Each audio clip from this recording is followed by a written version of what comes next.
Pronto! Bem-vindos, boa noite. Vamos falar agora das últimas alterações legais reais e propostas do Brasil. Obrigado por terem vindo. Tem amigos antigos aí, alunos, muita gente nova também. Vou gravar para poder colocar no YouTube pelo menos alguns dias, já que tivemos muitos inscritos, 200. Aqui tem mais de 50 pessoas, né? Mas outras pessoas não puderam estar ao vivo, então eu decidi gravar. Então vamos lá, pessoal. É o seguinte, estamos aí no meio de uma série de alterações. Vocês estão vendo aí, os juros acabou de subir, o Brasil está num momento complicado, muitas alterações legais. E todas elas, na verdade, envolvem a parte tributária. E algumas dessas alterações são produtos jurídicos prontinhos para vocês oferecerem. Então, o objetivo dessa mini aula aqui, dessa aula especial, é falar dos produtos jurídicos que vocês têm que oferecer a partir de hoje, especialmente nos primeiros meses de 2025, que vem dessas reformas tributárias que nós tivemos. Excepcionalmente, normalmente eu gosto de entrar direto na lei, mas hoje eu montei uma apresentaçãozinha de PowerPoint, que eu acho que vai ser bom para orientar todo mundo. Então vamos lá, vou começar pela lei de offshore, tá? Vai ser curto aqui, de 40 a 50 minutos. Se vocês tiverem perguntas, podem fazer, mas façam curtinho, tá? Para não quebrar o ritmo da aula. E aí vai ser bem direto ao assunto. Então vamos lá. Primeiro produto que vocês têm que pensar é o seguinte. Vocês vão ver na tela aí a lei das offshore, que saiu do fim do ano passado para esse ano, que já está em vigor. Essa lei diz o seguinte. Deixa eu aparecer para vocês aí. Essa época, pessoal, tá vendo? Faz um ano essa lei. Né? Hoje é dia 11, ela saiu dia 12 do ano passado. Essa época de fim de dezembro é horrível. Então, provavelmente vai sair mais maldade aí até o Natal, entre o Natal e o Ano Novo. Sempre tem. A gente está aqui hoje discutindo a maldade do ano passado, mas vem maldade por aí. O que essa lei diz? A pessoa física residente no país declarará, de forma separada dos demais rendimentos e dos ganhos de capital, na declaração de ajuste anual, os rendimentos do capital aplicado no exterior, nas modalidades de aplicações financeiras e de lucros e dividendos de entidades controladas. Que juridiquês, né? Mas basicamente ele quer dizer o seguinte: vai ter um campo, tipo um capítulo novo na declaração de imposto de renda, só para você declarar aplicação financeira no exterior e resultado, lucro, ou resultado positivo de balanço, das suas offshore. Isso nunca existiu no Brasil, nunca, é a primeira vez na vida, tá? Ninguém nunca fez isso. Vai ter um capítulo só para declarar resultado positivo de offshore. Quando? Normalmente eles liberam o programa da declaração de imposto de renda ali mais ou menos dia 15 de março. Então daqui 3 meses vai ter essa declaração e nós vamos ter que preencher. E tudo bem, aplicação no exterior, muita gente tem lá na XP, na Avenue e tal. Mas qual que é a grande inovação dessa lei? Essa aqui, ó. Os lucros das controladas no caso a gente vai entender qualquer tipo de entidade no exterior, fundo de investimento, offshore, trust, fundações, enquadradas nas hipóteses previstas no parágrafo 5º desse artigo. Esse parágrafo 5º eu não vou ler aqui, mas ele basicamente diz o seguinte: toda offshore, qualquer uma que tiver em paraíso fiscal, tem que declarar. E, se não estiver em paraíso fiscal, a offshore, para não ser considerada uma offshore financeira, ela tem que ter pelo menos 60% de rendimento operacional. Ou seja, rendimento de exportação, de prestação de serviço. Então, se o cliente tem uma offshore num paraíso fiscal qualquer um, tem que declarar imposto de renda ano que vem e acabou. 100%. Tem uma offshore, mas não é no paraíso fiscal. Por exemplo, Uruguai, Singapura, Estados Unidos, Canadá, Escócia, algumas pessoas têm, né? Irlanda. Se essa offshore ou esse trust, etc., só tiver rendimento financeiro, tem que declarar também. Só não vai precisar declarar se ele estiver num país que não é paraíso fiscal e se for uma empresa operacional. Então, qualquer empresa não operacional tem que declarar e toda empresa em paraíso fiscal 100% tem que declarar também.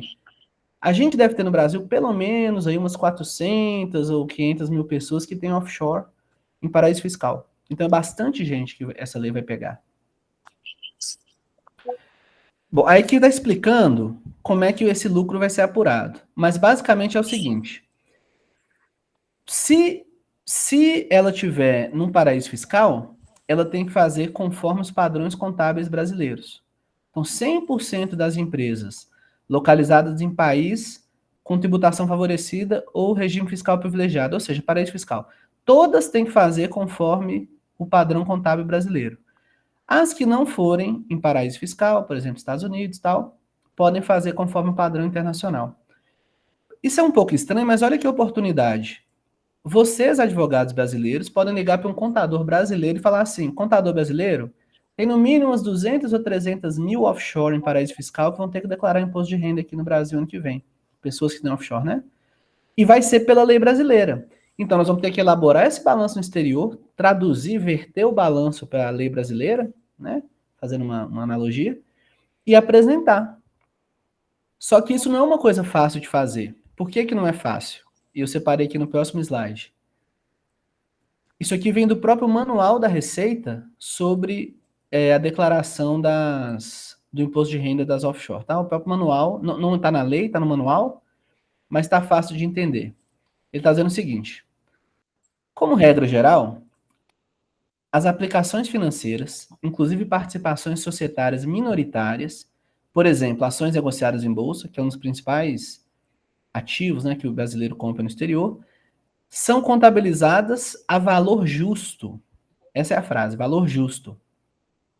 Com as contrapartidas sendo registradas no resultado do exercício, de acordo com o disposto no CPC, que é a regra contábil brasileira, né, Comitê de Pronunciamentos Contábeis 48, e no IFRS, International Financial Reporting Standards 9.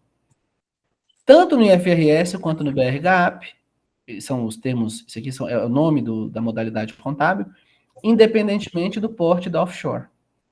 Então, o que isso quer dizer, traduzindo para o português? Eu tenho uma offshore e eu comprei uma ação, uma série de ações nos Estados Unidos por $1 milhão em janeiro desse ano. Em 31 de dezembro desse ano, daqui a 20 dias, essas ações que eu comprei por 1 milhão vão estar valendo 1.200.000, valorizaram 20%.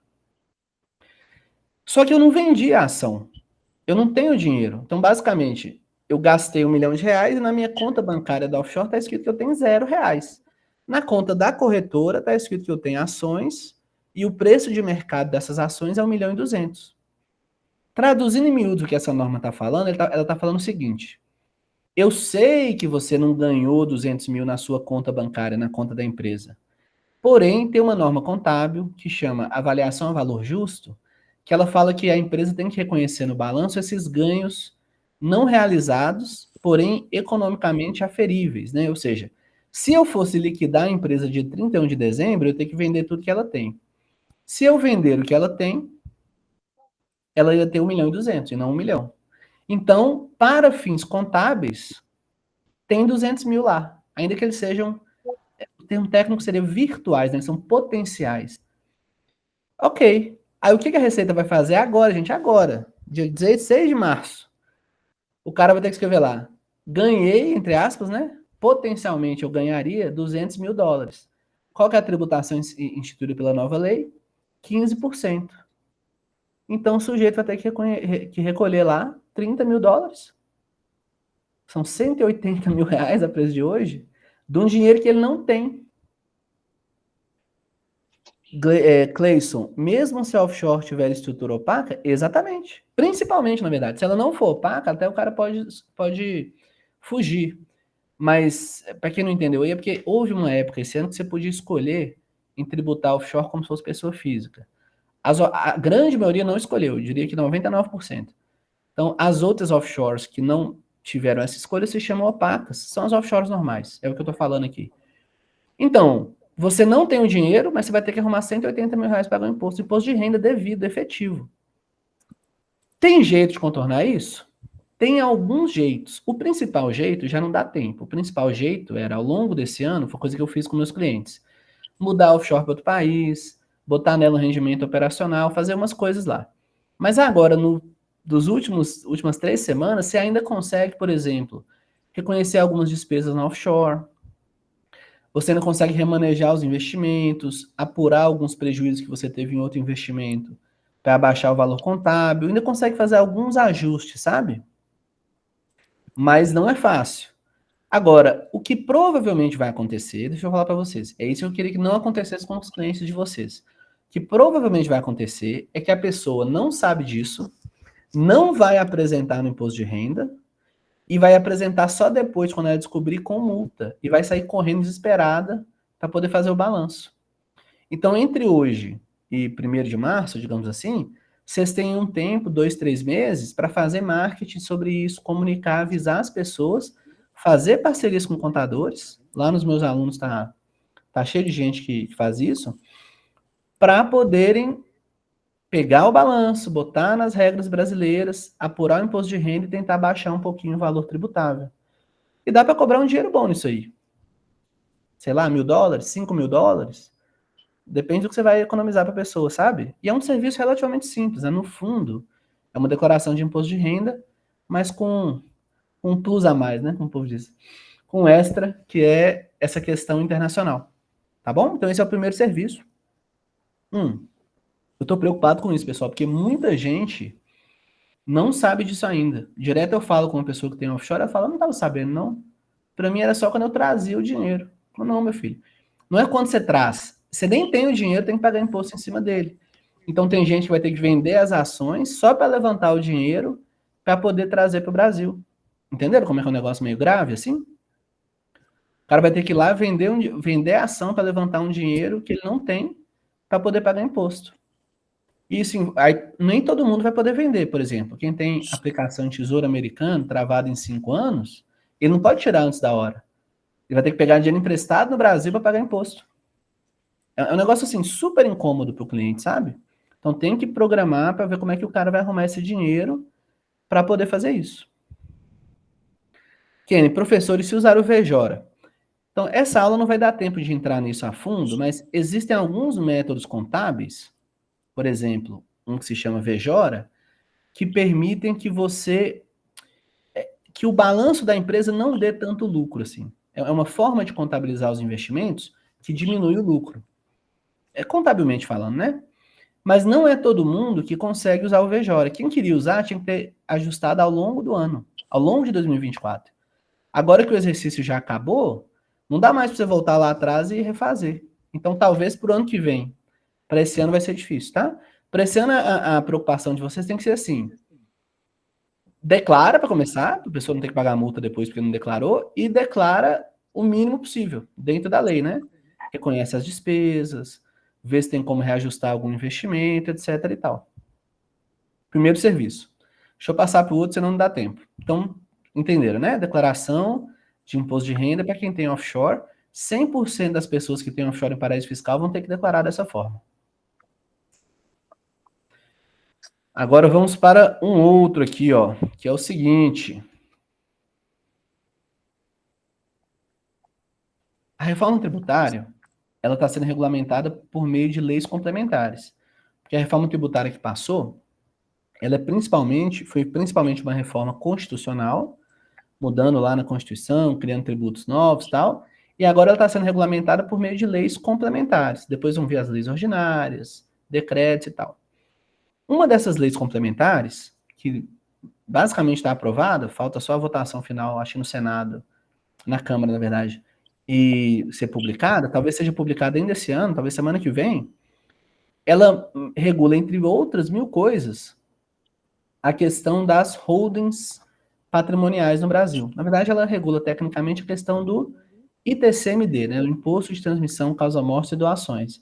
Mas ela regula de uma forma que afeta as holdings. Porque como que as holdings até hoje têm sido trabalhadas no Brasil? Basicamente assim, existe um dispositivo numa lei federal que permite a uma pessoa colocar bens na empresa pelo valor histórico do bem, o valor que você declarou na sua declaração de imposto de renda. Então, por exemplo, eu comprei a casa por R$ 100.000, hoje ela vale 1 milhão. Eu posso colocar essa casa numa empresa pelo valor de 100 mil. E aí as cotas da empresa vão valer 100 mil e eu posso doar as cotas para o meu filho por 100 mil. Sendo que se eu morresse, a casa seria avaliada em 1 milhão e na hora, o imposto de herança e de doação são o mesmo, né? E na hora que eu fosse passar a casa para os meus herdeiros, eu teria que pagar sobre 1 milhão. Então, resumindo muito, é isso. Essa norma nova, o que ela diz? Ela falou assim, não. Toda empresa agora, se você for doar cotas dessa empresa, você vai ter que avaliar os bens da empresa a valor de mercado. Então acabou com essa historinha de avaliar valor histórico. Eu vou botar na tela para você, só um momento.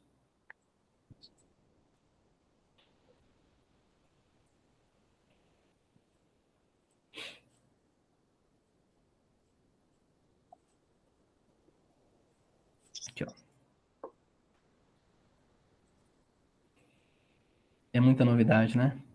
E essa não é a lei geral da reforma tributária, tá, pessoal? Ela é uma lei complementar que regula só um aspecto. Essa semana saiu outro texto que regula outras questões, tá? Esse aqui é bem mais restrito.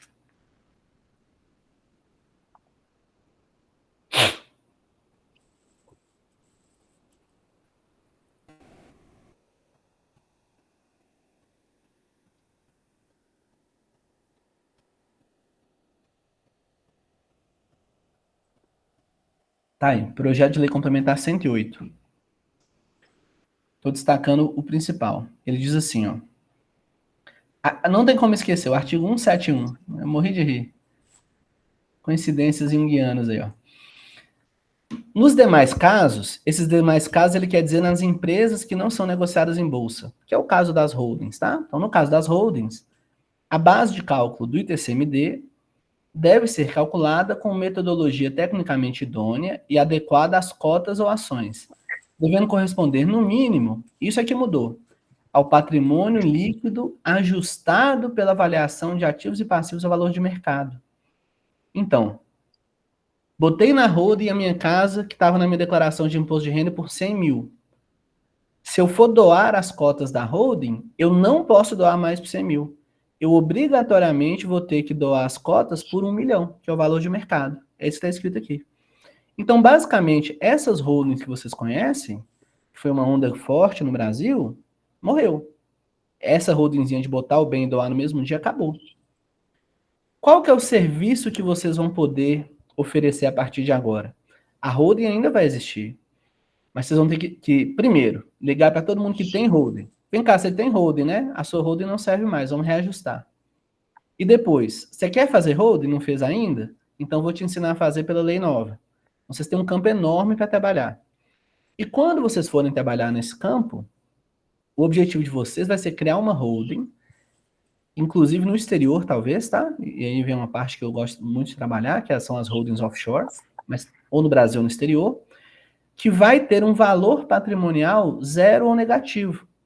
Então, por exemplo, resumindo muito, né? Se eu tenho uma empresa cheia de imóvel, mas ela está cheia de dívida com banco, outras dívidas dessa natureza, na hora que eu somo 1 milhão com uma dívida de 2 milhões, o valor da empresa vale menos 1 milhão, ela tem um valor negativo. Então, essa empresa não pagaria ITCMD, porque ela não vale tecnicamente nada. Embora, é claro que ela tem um valor ali, mas tecnicamente, contabilmente, ela não vale nada. Isso não é uma coisa fácil de fazer, eu estou dando um exemplo aqui até meio impossível, mas o caminho é esse, tá? A lógica é essa. Então, as novas holdings, elas só vão funcionar na medida em que, na hora de calcular o ITCMD, o cálculo dê zero ou negativo. Entendeu? Então, assim, zerou o mercado de holding, acabou, jogou no chão, vamos começar tudo de novo. Tem até um colega comentando aqui, deixa eu ver. Vai ter que fazer um MBA ajustado, né, Nildo? Acabou de fazer um MBA em holding? Mudou tudo. Renata, se essa lei complementar for aprovada ainda este ano, entra em vigor em abril, sim. Você fala da noventena, né? Sim. Eu acho que vai ser aprovado esse ano ainda. Se não for aprovado esse ano, não muda nada, porque todo mundo vai ter que se ajustar no que vem para quando ela entrar em vigor em 2026. Perfeito. Então a gente tem esse detalhe. E essa lei, ela tem uma maldadezinha também que pouca gente pegou, eu não vi ninguém comentando ainda, que essa lei, que é uma lei sobre ITCMD, ela traz uma maldadezinha sobre definição de residência fiscal, que é um dos assuntos que a gente vai falar aqui, questão de residência fiscal, né? Porque a residência fiscal no Brasil hoje, ela é basicamente regulada pela Receita Federal. E assim, resumindo muito, quando você sai do Brasil, você pode declarar que saiu. Tem um formulário que você preenche e declara. E a partir daquele momento, você só é tributado nas rendas que vêm do Brasil. Por exemplo, eu tenho um aluguel no Brasil. Quando a pessoa vai pagar o aluguel para mim, eu estou morando nos Estados Unidos, eu vou ter uma retenção, imposto de renda retido na fonte aqui. Então, a pessoa vai ter que recolher uma DARF de 15% por causa do imposto que eu tenho que pagar no Brasil. Mas eu morando nos Estados Unidos, as minhas aplicações financeiras, o meu salário lá, não é mais tributado no Brasil, só é tributado lá. Então eu consigo afastar bem do Brasil, sabe? Só que muitas pessoas, o que elas fazem? Elas dão saída fiscal, mas elas moram nos Estados Unidos assim, um mês por ano, e fica aqui 11 meses, entendeu? O pessoal fica, ele fica quase praticamente, tem uma casa no Brasil, mora aqui, e só tem uma residência no exterior, só para constar que ele não mora lá. Mas assim, ele dá uma forçada de barra e na prática ele mora aqui também. Essa lei, por outros motivos, na verdade, essa norma, porque é o seguinte, em relação ao ITCMD interno aqui do Brasil, algumas pessoas às vezes mudavam o domicílio, por exemplo, para Manaus ou para Rondônia, que o ITCMD, o imposto é mais baixinho, é 2%, só para doar o dinheiro. Então o cara tem 10 milhões de reais em São Paulo. Sabe igual a pessoa às vezes troca título de eleitor? Ele se inscrevia lá na prefeitura, lá no estado de Amazonas, para dizer que morava lá, doava os 10 milhões para o filho, pagava 2% lá, daí 6 meses voltava para São Paulo. Como se a pessoa mudasse o título de eleitor, depois mudasse de novo, né? Às vezes a pessoa faz isso. Então isso é uma coisa normal hoje, permitida pela lei. Eles, nessa lei de TCMD, eles alteraram isso, eles dificultaram a troca de domicílio para fins de TCMD. Mas nessa brincadeira, não sei se foi por querer ou sem querer, eles estão pegando também a residência fiscal, essa mais genérica, de quando a pessoa muda de país. Então, olha só que interessante. Para fins de incidência do ITCMD, será considerado como domicílio. Para as pessoas físicas, o local onde as suas relações econômicas forem mais relevantes, o qual deverá ser informado no CPF.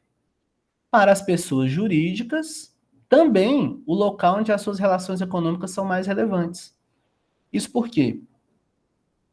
Porque algumas pessoas faziam a holding em Manaus, aí a holding de Manaus recebia o imóvel de São Paulo, aí o imóvel está em São Paulo, o cara mora em São Paulo, mas como a holding está em Manaus, na hora que a doação de cotas acontece, a tributação é feita em Manaus. Resumindo, é isso. Então, eles estão dizendo que essas trocas casuísticas, assim, de domicílio, vão ser mais controladas. Não é que está proibido, mas não vai ser com essa facilidade toda. E isso pode ter um reflexo na questão do domicílio internacional também. Por quê? Isso é um assunto bem técnico, eu vou tentar resumir, mas é assim, ó. Hoje existe um planejamento fiscal que é mais ou menos assim. O pai quer doar 1 milhão para o filho. Ele se muda para Portugal, fica 2 meses em Portugal e doa o dinheiro de Portugal para o Brasil. Na lei de hoje, essa doação não é tributável no Brasil. Porque na lei de hoje, as doações que vêm do exterior, de bens móveis, né, dinheiro, não são tributáveis no Brasil. Com essa lei nova que a gente está lendo, eu não li o artigo aqui, mas essa lei nova, ela vai impedir isso. Ela vai falar assim, não, se a pessoa que doou está fora, mas quem está recebendo a doação está no Brasil, vai ter tributação no Brasil. Então, uma das respostas para isso seria, então o pai vai para Portugal, o filho também vai. Que aí você tira o pai e o filho. Os dois estão no exterior, não vai ter tributação no Brasil. E essa lei, esse artigo que eu acabei de ler, pode atrapalhar isso. Ele pode falar assim, não, porque essa saída foi fake, né? Foi fajuta, foi fraudulenta. Porque os interesses deles ainda estão no Brasil. O cara ainda trabalha aqui, tem empresa aqui, a esposa dele está aqui. E eles podem talvez querer desconsiderar a saída fiscal para fins de TCMD. Mesmo que a Receita Federal concorde, pode ser que a Receita Estadual não concorde. Então, vocês viram como é que o negócio complicou pra caramba? A holding acabou, a saída fiscal vai mudar? Com certeza vai. Isso é fato, tá? Essa mudança é fato. Qual que é a outra mudança que eu até coloquei lá no Instagram para chamar vocês aqui, que pouca gente está comentando ainda? A tal da exit tax, né? O imposto de saída. Vocês ouviram falar disso? Tá circulando aí alguns boatos? Isso é boato ainda, tá?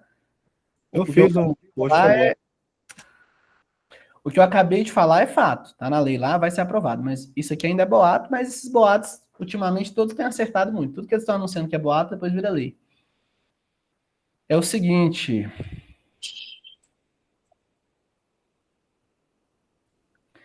Vocês viram aqui que tudo que nós falamos envolve um pouco de saída fiscal, né? A gente falou de offshore, é tirar dinheiro do Brasil. A gente falou de saída fiscal para contornar imposto de doação, porque a saída fiscal é uma solução realmente para várias dessas questões. Agora, como é. E outra coisa, não. Esse ano e no ano passado, os brasileiros tiraram bilhões de reais do Brasil. E quem tirou fez bem, né? Porque quem tirou com dólar a 5 ano passado ou esse ano, hoje o dólar está 6, o cara ganhou 20%, simplesmente pelo fato de ter aberto uma conta na Nomad ou na, sei lá, nessas contas de Itaú exterior aí, na XP e tal, e beleza. Então, assim, quem tirou fez bem. Muito dinheiro, bilhões, 60 bilhões, eu acho, 80, muito dinheiro mesmo. E agora o governo está com medo de, além da pessoa tirar o dinheiro, da pessoa se mudar do país. Porque se a pessoa se muda, o governo perde, né, corta ali a fonte de renda. Então, o Haddad e o governo estão estudando a tal do exit tax, ou tributação de saída. O que é isso? Depende do país, tá? Poucos países têm, mas basicamente seria assim. Ah, você quer sair do Brasil, né? Mas se você for sair do Brasil, eu vou antecipar, eu não sei se é isso que eles querem, mas normalmente é isso. Eu vou antecipar o imposto de renda sobre ganho de capital que você teria que pagar no Brasil. Então, por exemplo, mesmo exemplo, comprei uma casa por 100 mil, ela vale 1 milhão. Estou dando saída fiscal. Ah, você deu saída fiscal? Eu quero que você pague 15% sobre esse ganho de capital virtual que você tem entre 100 mil e 1 milhão. Então, você me dá aqui, sei lá, 100 mil reais, senão você não pode sair. Não sei se vai ser isso, mas em vários países em que esse tributo existe, é mais ou menos assim. Eles antecipam as tributações de ganho de capital. Então, o cara que é muito rico, tem fazenda, tem aplicação financeira, se ele sai do Brasil, às vezes vai custar para ele 20% do patrimônio dele, entendeu? Para sair. Não sabemos como é que vai ser, mas a reforma tributária é tão ruim que ela está levando as pessoas a saírem. E o governo, ao invés de falar assim, nossa, deixa eu voltar para trás, porque isso está me fazendo perder contribuintes. Ele não, ele quer prender o povo aqui dentro. Entendeu? O que, assim, politicamente é um suicídio horrível. Pode ser que aconteça, pode ser que não. Mas eu estou falando disso para vocês entenderem que, se isso acontecer, o contexto é esse contexto de aumento muito grande de tributação. As pessoas naturalmente, quem tem dinheiro, sai. E o governo, ao invés de voltar para trás, está ameaçando tributar mais para a pessoa não sair. Não está em vigor ainda, talvez vai ser discutido ano que vem, mas é uma coisa para vocês terem atenção. Até porque o Brasil tem o quê? 4, 5 milhões de expatriados, né, de brasileiros que moram fora. Eu diria que 98% nunca declararam saída. Então é um bom serviço para vocês oferecerem assim. Pessoal, vocês dos 5 milhões de brasileiros que moram fora, vocês não deram saída, né? Então, dão saída logo, porque se vocês não derem saída e ficarem de bobo aí, dando bobeira, ano que vem o Haddad vai tributar vocês. Não é um serviço bom de oferecer? É uma coisa que a pessoa já tinha que fazer mesmo. Vocês vão ajudar a pessoa a fazer e ele ainda vai evitar de pagar um imposto a mais, potencialmente, né? Então, é um serviço fácil de oferecer, rápido, urgente. Então, acho que vocês devem procurar essa população de brasileiros que mora fora e não deu saída ainda.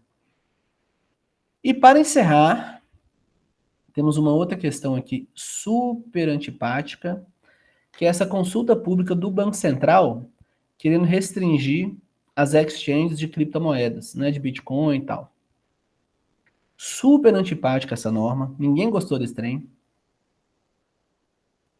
Quando eu vejo o povo do Banco Central defendendo, eu fico com raiva, porque, porque é o seguinte, existem duas normas sendo discutidas agora. Essa consulta pública que eu coloquei aqui é do Banco Central.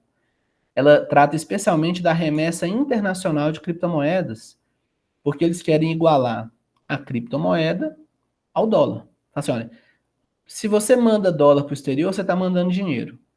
Se você manda criptomoeda para o exterior, você também está mandando dinheiro. Então, na verdade, tudo é dinheiro. Eu vou regular como se fosse a mesma coisa.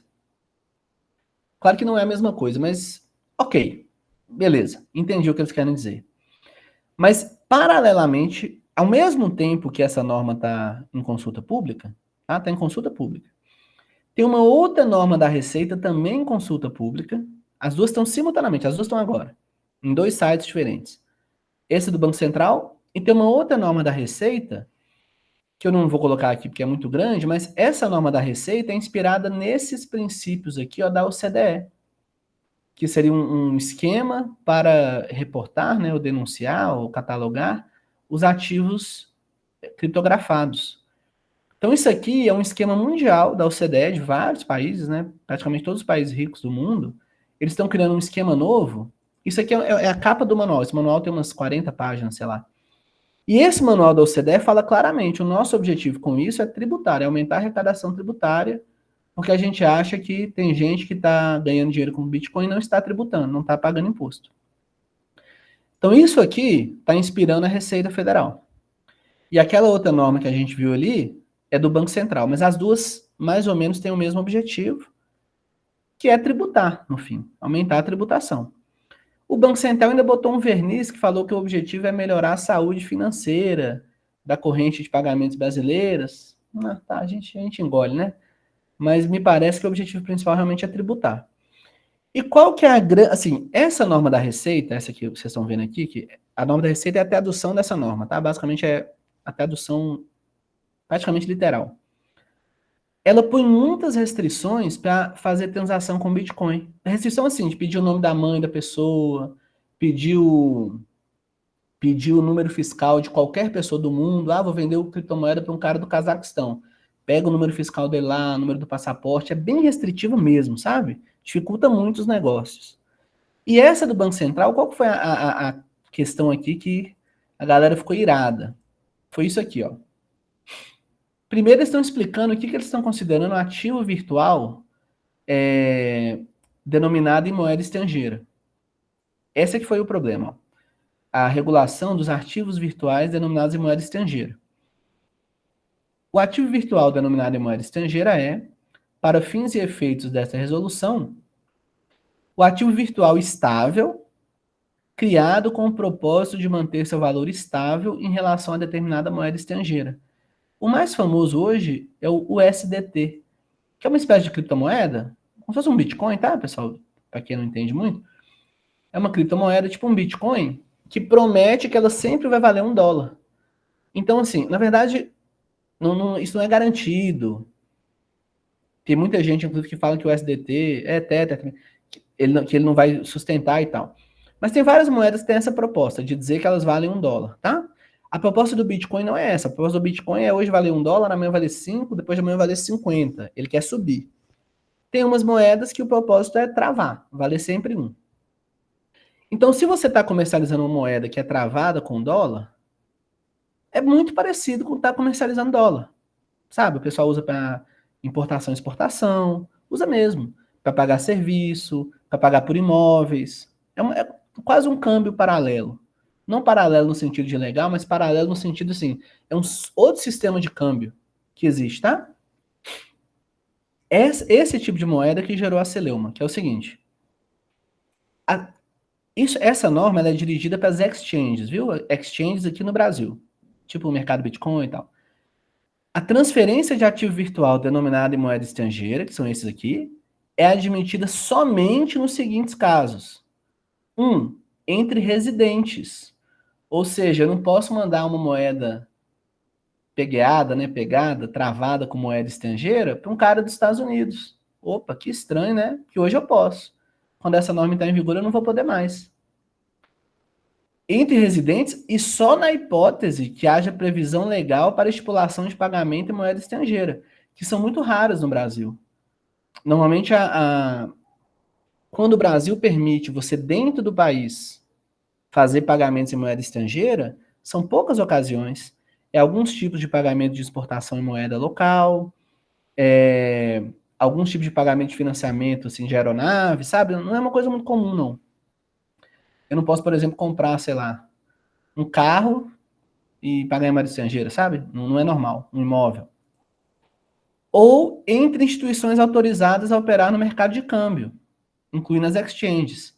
Ou seja, eu posso mandar uma USDT, uma cripto estável, para uma outra exchange, talvez, ou para um outro banco que transacione cripto, mas eu não posso mandar direto para uma pessoa. Ou uma transmissão entre prestadores de serviços de ativos virtuais, é basicamente a mesma coisa, né? Mas aqui eles estão dizendo que é de titularidade de um mesmo cliente. Ou seja, eu posso mandar para uma corretora no meu nome no exterior, mas eu não posso mandar para o nome de outra pessoa. Eu tenho que mandar para uma corretora nos Estados Unidos e da corretora nos Estados Unidos mandar para outra pessoa. Então isso aqui já foi ruim. Isso aqui o pessoal já não gostou. Mas tem coisa pior.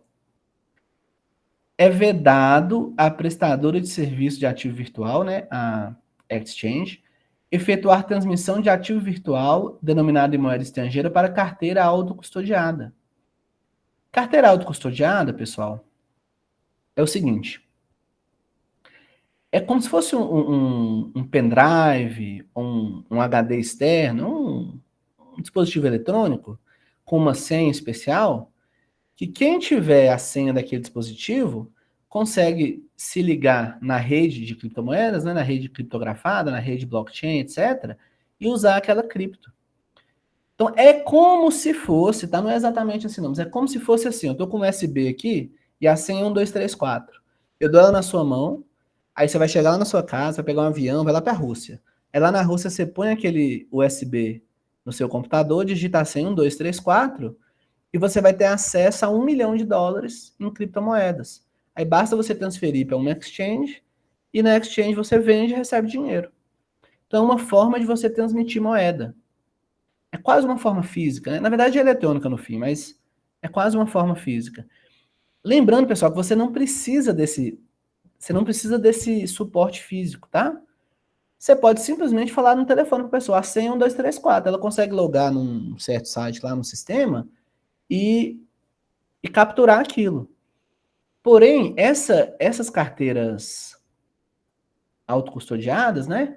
Como elas têm uma série de segurança, uma série de praticalidades e tal, muitas pessoas usam.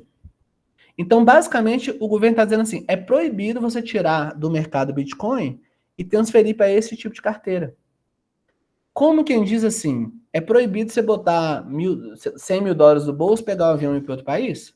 A mesma lógica. É proibido você transferir esse ativo para uma carteira autocustodiada, botar no seu bolso, porque não tem como a alfândega lá no aeroporto abrir todos os pendrives lá das 1 milhão de pessoas passar lá para ver se tem cripto lá dentro, né? Então eles querem proibir. E da mesma forma, proibir, que é o outro item aqui, ó, é vedada a prestadora de serviços de ativos virtuais efetuar transmissão de ativos virtuais para carteira autocustodiada detida por não residente, qualquer uma. Aí não importa se é em moeda estrangeira ou em real, ou qualquer uma. Ou seja, o que eles querem dizer na prática? Eu quero mandar Bitcoin para um cara no Paraguai, para um cara na Europa. Eu não posso mandar. Eu só posso mandar se for denominado em reais. Eu posso mandar para uma outra exchange. Se for denominado em dólar, eu não posso mandar. E nem para uma carteira virtual. Ou seja, eles estão mais ou menos aplicando as regras de câmbio para exchange. E se você soma isso aqui com as normas da Receita, que mandam você identificar todas as pessoas, botar o nome da mãe, o CPF, o passaporte, identificar todas as transações, o mercado cripto, sob certos aspectos, está mais regulado agora do que o mercado de câmbio. Está mais fácil você mandar o câmbio do que você mandar o cripto. Entendeu? Isso aqui é uma mina de ouro de serviço para nós, porque a gente pode ajudar as pessoas físicas, a gente pode ajudar os desenvolvedores de cripto que vão tentar inventar uma cripto que na prática é vinculada ao dólar, mas que não entra nessa lei, entendeu? Que contorna a lei. Vamos poder ajudar o compliance de bancos, o compliance das próprias pessoas físicas que comercializam Bitcoin ou criptos em geral. Então tem uma grande área de trabalho. Isso não virou lei ainda, mas está com toda a cara de que vai virar norma, né, no caso, do Banco Central, resolução. Então uma grande área de trabalho também. E vocês viram que tudo orbita essa área internacional? Tudo é remessa internacional, vinculação ao dólar, holding, declaração de saída, declaração de imposto de renda de offshore, tudo mais ou menos vinculado. Ou seja, é como se a economia do Brasil estivesse se fechando. O governo está controlando mais e tudo isso é trabalho para nós, né? Na verdade, nós que dominamos isso aqui, porque ninguém está entendendo isso. Os clientes não estão entendendo, os bancos não estão entendendo, os contadores não estão entendendo. Nem o povo do governo está entendendo muito bem, assim. É tanta lei uma em cima da outra que a gente tem que ter muita atenção para ver o conjunto, que é o que eu estou oferecendo aqui para vocês hoje. Alguma pergunta, pessoal?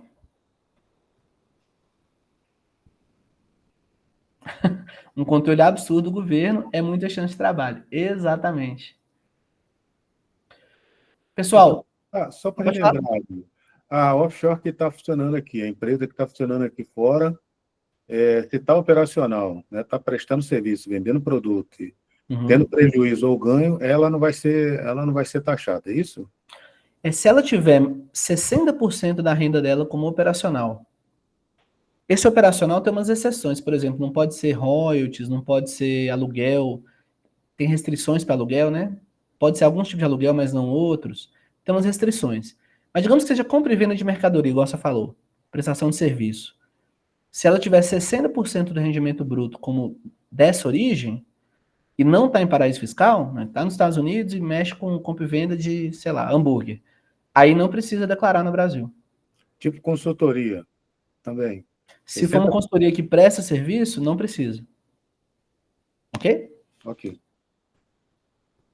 Isso é claro, não dá para explicar tudo aqui, é extremamente detalhado, mas nesse rumo aí, tá? Com algumas exceções. Pessoal, todo esse material que vocês viram, eu vou disponibilizar no grupo de WhatsApp, tá? Essas leis todas aqui, esses manuais, vocês podem estudar. E enquanto vocês vão digitando as perguntas, é o seguinte: eu vou disponibilizar 3 vagas de mentoria para quem quiser estudar esses assuntos a fundo, quem quiser trabalhar com isso. Várias pessoas que trabalham aqui já são meus mentorados, perdão, que estão na aula hoje, já são meus mentorados. Todo mundo sabe que dá para trabalhar demais nessas áreas. Minha agenda está bem cheia. A minha mentoria estava custando 5 mil, agora está custando 6 mil. E, assim, já estou disponibilizando 3 vagas. Meu coprodutor até pediu 5, mas não dá, não tem agenda mais. Tem que ser no máximo 3. Que eu vou disponibilizar num valor especial de R$ 4.500 para quem tiver interesse em trabalhar nessa área. Quem tiver interesse, eu não vou jogar link aqui agora. Não precisa comprar nesse minuto. Não é o último minuto. Eu vou jogar no link o contato de uma pessoa da minha equipe, que vocês vão marcar uma call com ele vai explicar como é que é a mentoria, falar exatamente do que nós vamos estudar, que são esses serviços aqui e alguns outros, tá? Vocês vão conversar com ele, se vocês tiverem um perfil, aí sim a gente pode iniciar, tá? Então, sem venda de pressão, sem compra agora em 5 minutos, sem bônus, sem nada. Quem viu aqui e quer trabalhar com isso, eu acho que é natural que venha estudar comigo, até porque tem outros mentorados aqui que vocês vão conhecer, vão estar no grupo de WhatsApp, é maravilhoso, tá bom? É o João Marcos, ele vai mandar o contato dele no grupo agora, vocês mandam um WhatsApp para ele, vão agendar com ele, tá bom? Vai ter uma call de apresentação, apresentar a metodologia da mentoria. Todo mundo que está na mentoria tem a oportunidade de fazer uma parceria para atender clientes comigo ou com outros alunos, mas se quiser comigo, vai ser comigo mesmo, a gente atender clientes em conjunto. Tem gente aqui que está atendendo cliente comigo agora, que está assistindo a aula aqui. Obrigado, Karine, melhor mentoria do mundo. Então, eu acho que se vocês têm interesse nessa área, pessoal, assim, é o momento perfeito. Todas as leis estão mudando ao mesmo tempo, e as leis que mexem com as pessoas mais ricas do país, né, que são leis que mexem com offshore e holding, estão mudando tudo ao mesmo tempo. É maravilhoso, e ninguém sabe. É ótimo, assim, com certeza vocês vão vender muito esse serviço. Então, achei um bom momento. Aproveitem agora, antes do fim do ano. Ano que vem eu já falei para meus alunos que vou fazer evento em Dubai, em Singapura. Eu terei bem menos tempo, essas mentorias vão ficar muito mais caras, talvez sejam só em grupo. Essa mentoria que eu estou oferecendo agora é individual comigo. Em breve não vai ter mais agenda para isso, a não ser que vai ser assim, sei lá, caríssimo. Então é um bom momento, tá? Falem com o João Marcos, ele vai conversar com vocês e marcar uma boa sessão. Cursos de holding nem falam dessa parte internacional. É verdade, mas é verdade. Eu estou vendo que o mercado não está acompanhando as leis. Por mais fantástico que pareça, os congressistas que só trabalham 2 dias na semana estão trabalhando mais que os advogados. Véio. Os caras fazem a lei, o povo não dá conta de ler a lei. É meio estranho, né? Mas é verdade. Bianco, achei que custaria uns 30 mil. Fecha esse ano que vem capaz que vai custar uns 30 mil mesmo. Muito bom, gente. E já vamos encerrando aqui, né? Tinha prometido 50 minutos. Vou disponibilizar o material para vocês. Ficou alguma dúvida? Alguém quer fazer mais algum comentário? Não faça nenhum comentário que vai me levar a ser preso, por favor. Águia, Oi. boa noite, é Lúcia, tudo bom? Quando você estava falando das restrições, você estava falando de um decreto que é mais que tem milhares de anos, que ele restringe ali o pagamento ou a contratação, por exemplo, de aluguel em moeda estrangeira. Eles estão... Sim. É Exatamente. esse o Esse aí.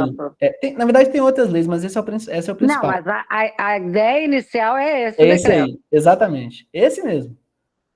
Que é Pô, justamente o que eles proíbe. ressuscitaram um negócio bom, né? Sim. É só que eles Mas então, ampliaram. quando a economia está. Gente, nossos vizinhos aqui da Argentina, né? Ó, eu fui fazer um negócio na Argentina, fui fazer uma aquisição, comprar uma empresa lá.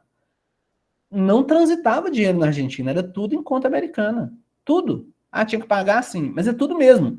Aí tinha que pagar o galão de água, paga nos Estados Unidos. O pessoal lá fazia tudo em dólar. Agora mudou o presidente, tá, as coisas estão mudando. Mas aqui no Brasil, na América Latina de modo geral, quando o país começa a degringolar, o pessoal muda para dólar. Aí, como a Lúcia falou, o Brasil teve essa fase uns anos atrás, que a galera ia comprar lote. Eu cheguei meio que. Eu nunca cheguei a fazer isso, mas eu já cheguei a ver contratos de gaveta que as pessoas falavam em dólar, assim, sabe? A pessoa ia comprar uma fazenda, pagava em dólar, ia comprar uma boiada, pagava em dólar. E o governo teve muito trabalho para restringir. E agora, automaticamente, está voltando. O pessoal, talvez não em dólar, mas eles usam criptomoeda vinculada ao dólar, umas coisas assim, né? Porque estão vendo que a economia começa a ir mal. Muito bem lembrado, Lúcia, é isso mesmo. Nós estamos nessa fase. Vamos ver se melhora, né? Tu Na acha? Argentina não melhorou, não. Na Argentina foi por água abaixo. Sim, a Argentina foi pro fundo do poço. Agora parece que está tendo uma pequena reversão. Vamos torcer por eles. Não, eu estou torcendo, sempre torci. É logo ali. Mas estou dizendo, se nós vamos. Parece que a gente está fazendo uma argentinização do Brasil. É No verdade. Nesse tamanho que a sentido, gente tem, a gente vai para o buraco mais rápido. é verdade. É verdade. Tanto que, né, é o que nós estamos vendo aqui, ó, o governo está restringindo enviar dinheiro para o exterior, restringindo a saída. São indícios, né, de que ele está com medo de que o dinheiro saia muito forte. Daqui a pouco você não pode tirar passaporte.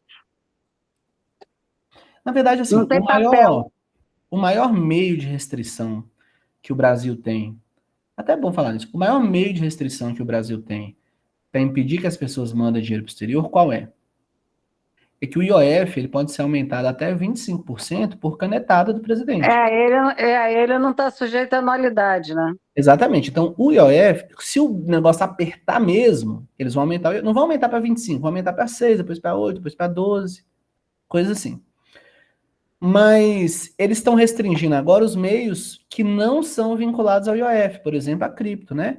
Então, assim, se essa norma passar e der uma crise cambial, o que eles vão fazer? Todas as corretoras estão proibidas de transacionar cripto pro exterior e o IOF vai para 12. Aí o dinheiro fica segurado aqui, fica seguro aqui, entendeu? Retido. Mas a gente não vai esperar para isso, né? Então é a hora de orientar o cliente. Olha, se você está com algum medo, você tira logo o dólar do Brasil, porque o governo tem esses mecanismos, e além que o governo tem uma bomba atômica, que é o IOF. E além da bomba atômica, ele agora está querendo uma bomba atômica auxiliar, que é a regulação da cripto. Vocês viram que o negócio não cheira bem? Assim, você já tem a bomba atômica, você quer outra bomba atômica? Ele, não, mas eu quero Mas, as duas. mas eu vi umas propagandas dessas chains, dessas exportadoras de roupa, que eram $9, agora tá tributado, dizendo que também teria uma mudança do ICMS e que Sim, poderia sim, sim. subir para 100. Sim. Isso tudo vai acontecer, mas é porque isso é diferente, porque o ICMS é uma questão de tributação de mercadorias, né? Eu estou falando aqui de restrição Exatamente. monetária É mesmo, noutra de área, fluxo de mas, dinheiro. mas tem Exatamente. negócio também. Sim, tem relação. Alguém comentou que o Brasil tinha um compromisso com a OCDE de eliminar o IOF. Não, e realmente isso existiu, mas o IOF está aí. Todo mundo está pagando, ele continua em vigor, né? Então, para todos os efeitos, não deu certo. Dá uma olhada no seu, no seu extrato bancário, está cheio de OF Exatamente, tá lá. cheio de IOF. Então, assim, existiu isso mesmo, mas não andou, tá? Ok? Tá russo. Pessoal, espero que vocês tenham gostado aí da aula, espero que vocês tenham se inspirado para atuar nessa área internacional, que assim é maravilhosa. O Newton tá falando, tem outras áreas também, tem muita coisa acontecendo, tem a reforma do CBS, Tem uma questão agora de que você alugar imóvel, talvez por fundo de investimento, seja mais barato do que alugar por holding. Tem 1000 coisas que dá para fazer. É que eu falei realmente só do que é urgente, né? Que são coisas que você vai vender agora até abril, que é declaração de saída e declaração de offshore. Não percam essa oportunidade. Última pergunta, último comentário. Quem falou, Newton? Pode falar? Não? Certinho? Maravilha, pessoal. Vou acabar a gravação aqui. Muito obrigado, viu? Tchau, tchau. Obrigada a Não esqueçam você. de Boa falar noite com a o lá todos. Prazer, com o pessoal. pessoal. Valeu, Boa gente. noite. Obrigada. Boa noite.